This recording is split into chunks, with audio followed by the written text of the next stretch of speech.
¿Qué tal amigos? ¿Cómo están? Soy Joan Matamoros, él es Rodrigo Carrasco, somos de Austeros Periodismo Antropológico. Esta es nuestra segunda entrevista que estamos realizando. Tengo el honor de poder entrevistar aquí a mi amigo Rodrigo. Les voy a platicar un poco de su perfil profesional, qué hace, qué está haciendo ahorita.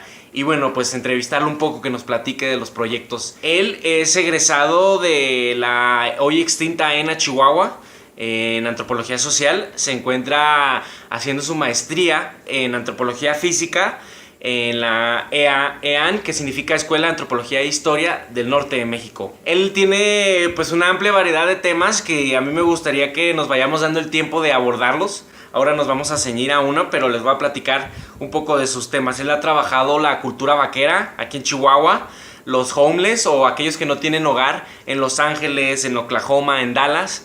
Y también ha trabajado con migrantes. Hoy, Rodrigo, a mí me gustaría hablar un poco de lo que trabajaste sobre cultura vaquera, cómo te las ingeniaste y quién era tu director y cómo te ayudaron en ese sentido. Claro, pues muchas gracias, Joan, por realizar esta entrevista para el equipo de Austeros Periodismo Antropológico. Como bien lo dijo Joan, yo soy antropólogo social, egresado de la ENA Unidad Chihuahua. Soy un antropólogo social que trabajó con la cultura vaquera en general, pero en un contexto urbano. Es la primera tesis de licenciatura que emerge desde esta escuela, que no había ni siquiera en licenciatura o maestría sobre la cultura vaquera, a pesar de ser un tema que pudo haber sido trabajado en años anteriores, nadie lo había trabajado. Resulta curioso que como antropólogos muchas veces buscamos la excentricidad de los grupos, muchas veces en grupos indígenas o en temas que tienen que ver con muchos tabús, y pareciese que damos por sentado temas que son muy cotidianos y que a lo mejor no tienen una excentricidad muy grande, ¿no? En ese sentido, a mí me lleva a plantear la primera tesis sobre la cultura vaquera en un contexto urbano aquí en la ciudad de Chihuahua. Fue un reto muy grande realizar una investigación sobre la cultura vaquera en muchos sentidos, ¿no? Primero, como tú decías, por la carencia de un marco teórico, porque no ha habido trabajos sobre la cultura vaquera o han sido trabajos muy escasos, trabajos que se han realizado en la ciudad de identidad o con grupos urbanos, pero que son grupos urbanos contestatarios, grupos urbanos que son tribales, es decir, tribus urbanas, rockeros, hippies, fresas, etcétera, que son contestatarios y que tienen una autodenominación o una autodefinición dentro de la violencia, ¿no? Que son transgresores, que son contraculturales, y hay toda una serie de teorías que pueden dar pauta que se analicen. No obstante, los vaqueros pueden ser un grupo tradicionalista que no se había trabajado, que no se había abordado y que no nos proporcionaba un marco teórico. Órale. Me gustaría preguntarte algo. Bueno, yo trabajo temas de salud, quiero llegar a preguntarte cosas de salud de ellos, pero quiero un poco hacer el giro reflexivo y preguntarte a ti de por qué los vaqueros, qué relación guardas tú con esa cultura. ¿Existe una relación tuya con esa cultura o no? ¿Cómo se fue dando eso? Claro, bueno, mira, realizar esta tesis de investigación fue difícil. Primero porque al no haber trabajado personas con esta cultura, con este grupo social, pues no había investigadores que aceptaran dirigirme esta tesis, ¿no? Entonces, la doctora Margarita Hopp, respondiendo un poco a la pregunta anterior que me habías hecho, saludos a Margarita, accede a dirigir esta investigación en el que juntos fuimos aprendiendo sobre este proceso de lo que es ser vaquero, ¿no?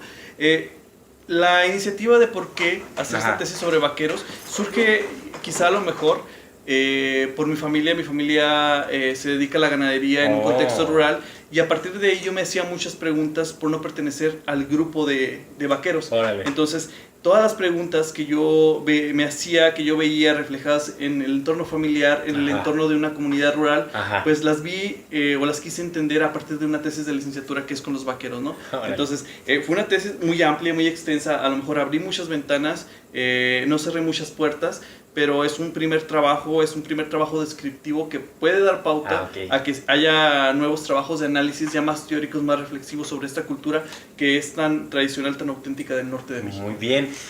Hablando de geografía, ¿dónde están esas poblaciones de vaqueros con los que trabajaste? ¿O fue en todo el estado? ¿O fue en la ciudad de Chihuahua? ¿O dónde están ellos?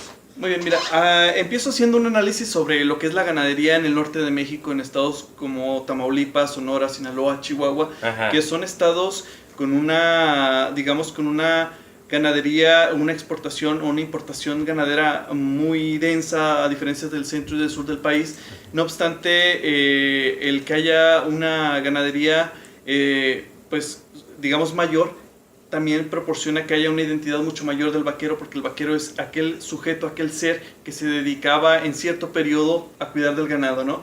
En un contexto urbano, que es donde yo trabajo, el de la ciudad de Chihuahua, no en poblados, ni en el norte de México, ni en sí, hablamos... En colonias de la ciudad. Exactamente, hablamos de una autodenominación del vaquero, ya que no se dedica a esta vida del campo, a esta vida rural, sino hablamos de un vaquero que se autodefine como vaquero por diferentes formas, ya sea por la música, la vestimenta, el baile, o por acudir a ciertos centros de entretenimiento, focos de entretenimiento, como yo los denomino en la vida de la urbanidad, como es el rodeo, el jaripeo, las carreras de caballo, las matanzas de vacas, o porque tienen un vínculo con la ruralidad. Ok, wow.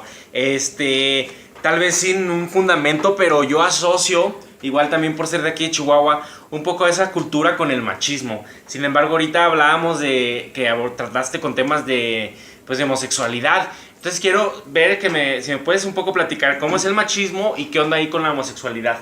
Claro que sí, mira. Para explicar un poco lo que es el contexto de la tesis, intenté dibujar un poco esta teoría de Bourdieu sobre la dominación masculina, que habla sobre el orden de las cosas, donde se ve al hombre como un proveedor y a la mujer como, digamos, la que está en la casa, la que está encerrada, y el hombre como esto público, ¿no? La mujer como esto cerrado, y es a partir de estas pautas donde hay una dominación del hombre en todas las prácticas del vaquero. Tan solo por decirte alguna, en 7 de las suertes del rodeo, una es dedicada a las mujeres nada más, que es la de las barrileras. Ahí hablamos de una dominación masculina en su totalidad. En los jaripeos, en las carreras de caballo, los corredores son hombres. Hablamos de una fuerte dominación masculina en su totalidad.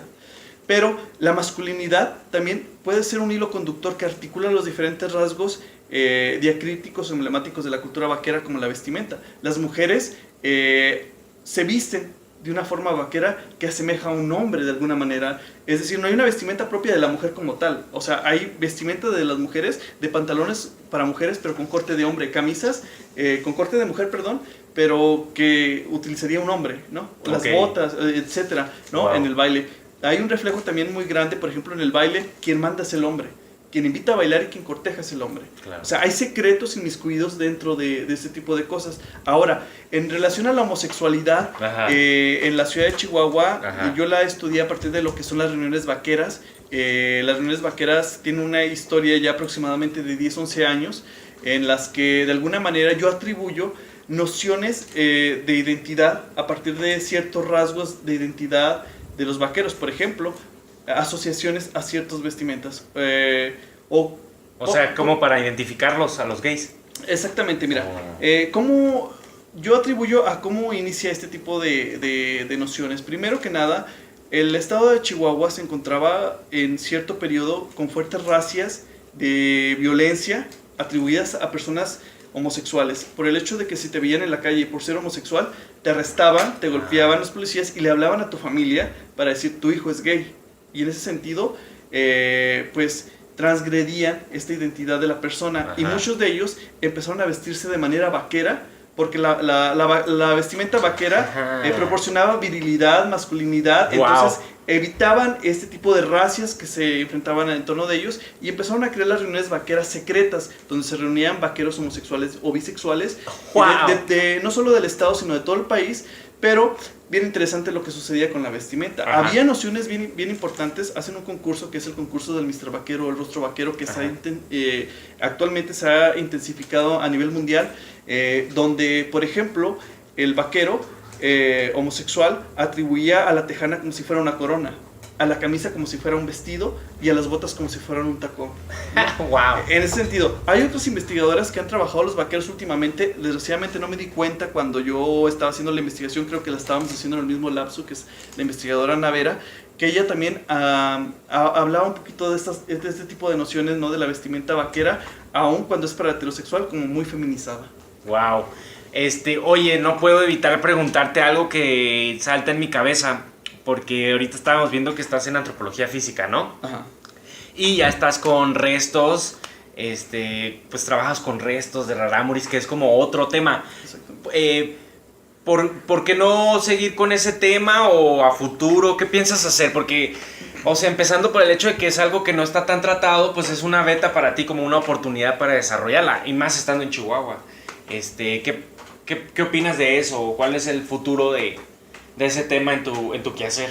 Claro, mira, cuando yo hice el examen profesional se me decía que había sido como un pionero que empieza a poner los escalones descriptivos. Es una tesis totalmente descriptiva sobre la cultura vaquera, y en ese sentido creo que hacía falta o hace falta crear más análisis al respecto, tanto de la música, del baile, de la vestimenta, del origen de los vaqueros, de la sexualidad de los vaqueros, del género, y en fin, no solo de la urbanidad, sino de la ruralidad, de los cambios, de la historicidad. Sin embargo, yo lo que quise fue empezar a poner este tipo de escalón, este primer escalón, para que futuros investigadores puedan abordar el tema. Espero muy pronto tener ya la tesis publicada en libro y crear un documental sobre lo que es la tesis de licenciatura, que se denomina Cada quien su rancho. Mira. Una etnografía de la cultura vaquera en la ciudad de Chihuahua. Y pues esperando que más investigadores se interesen por el tema, porque muchas veces damos por sentados ciertas cosas que conocemos, pero no están escritas. Entonces es importante escribirlas y darle un enfoque antropológico a este tipo de cosas. En lo que tú me comentabas en torno a la maestría de antropología física, yo me cambio de academia, me cambio de licenciatura, pero no dejo de ser antropólogo social, claro, ¿no? En ese sentido, sigo siendo antropólogo social y voy a ser antropólogo físico. Yo en la actualidad estoy trabajando restos humanos momificados o parcializados de cultura tarahumara, que es un tema totalmente diferente. Ahorita estoy planteando un modelo de desarrollo que más adelante esperemos hablar aquí, claro, en esta plataforma. Pero creo que el tema de los vaqueros da mucho para dar. Incluso, por ejemplo, ahorita estoy trabajando dos temas de los vaqueros. Uno que tiene que ver con los colores del ganado y su historicidad, o sea, como por ejemplo a las reses les ponen ciertos colores que no tienen que ver nada con los colores que nosotros conocemos, ¿no? Que se nos enseñan en la escuela. O también estoy trabajando sobre el abandono y olvido de objetos que tienen que ver con la agricultura y la ganadería que utilizaban los vaqueros y que se quedan abandonados porque se sustituyen por elementos más nuevos, más modernos, y que una vez que se sustituyen quedan en olvido y nadie sabe para qué sirven. Digamos, son apuntes a una primera arqueología del vaquero. Va. Hay algo que también me gustaría preguntarte, porque tengo la impresión de que la cultura vaquera está no necesariamente en declive, pero al menos yo sí veía más vaqueros antes, en los 90s, que ahora, en la calle, en el centro. Sigo viendo gente con sombreros, con botas, con la troca, la forma de ser, hasta una idiosincrasia, tal vez me equivoco. ¿Pero eso está en declive o eso no es verdad, o sigue estando vivo y pujante la cultura vaquera? Mira, creo que hay cosas interesantes. Muchas veces se piensa que la cultura vaquera pues es muy característica de la ciudad de Chihuahua y está muy arraigada. Sin embargo, cuando tú te sales de la cultura vaquera y cuando tú te sales de este estudio, te das cuenta que la cultura vaquera también ha sido muy discriminada, ¿no? Tú no puedes ir vestido vaquero a ciertos trabajos, a ciertas instituciones. Claro. Entonces se ha discriminado al vaquero, y muchos de estos jóvenes, muchos de estos estudiantes, pues ya no portan la vestimenta más que en fines de semana, en bailes o cuando acuden a sus comunidades rurales. Sucede mucho, o sea, realmente todas las culturas suelen discriminarse entre ellas. O sea, para los vaqueros no es común y no es grato, por ejemplo, vestirse de rockero. Son como grupos antagónicos. Sí, son como grupos antagónicos, ¿no? hay un odio incluso entre música y entre banda y todo ese tipo de cosas. Pero creo que la cultura vaquera, por ejemplo, en el caso de la homosexualidad, se ha reforzado demasiado. Tiene sus pros y sus contras, pero pues eso es parte de lo que estamos haciendo dentro de la investigación, de lo que hicimos hace años. Wow, oye, te quiero agradecer mucho. Quiero cerrar con algo muy rápido, muy puntual, que también quería tocar. Tú hablaste de los vaqueros. En México también está muy arraigado y en declive tal vez la charrería, la escaramuza, pero esos son mundos distintos, paralelos, entrecruzan los charros, los vaqueros. Son mundos totalmente diferentes. He tenido la oportunidad de trabajar a los charros en Nochistlán. ¿En dónde es Nochistlán? En Nochistlán, Zacatecas. Y en Jerez, Zacatecas, he estado acudiendo más o menos alrededor de 5 años. Es preciosa la charrería. Así es, a trabajar la charrería. Son mundos totalmente diferentes. Wow. Por ejemplo, las charrerías se entrecruzan simbolismos, ¿no? En la vestimenta, Sí. en lo que tejen en sus trajes, mientras que los vaqueros no hay ningún simbolismo. Son Wow. cuestiones prácticas, ¿no? Son cuestiones prácticas por las cuales se usa la vestimenta. Es muy diferente, pero sí hay cosas que se entrecruzan, como la ganadería, ¿no? Perfecto. Sí, eso pensaba yo, ¿no? Ajá. Oye, pues te agradezco mucho. Muchas gracias a todos y apoyen la página Austeros Periodismo Antropológico. También estamos en Instagram, estamos en YouTube y pues saludos a todos. Muchas gracias. Bueno, muchas gracias.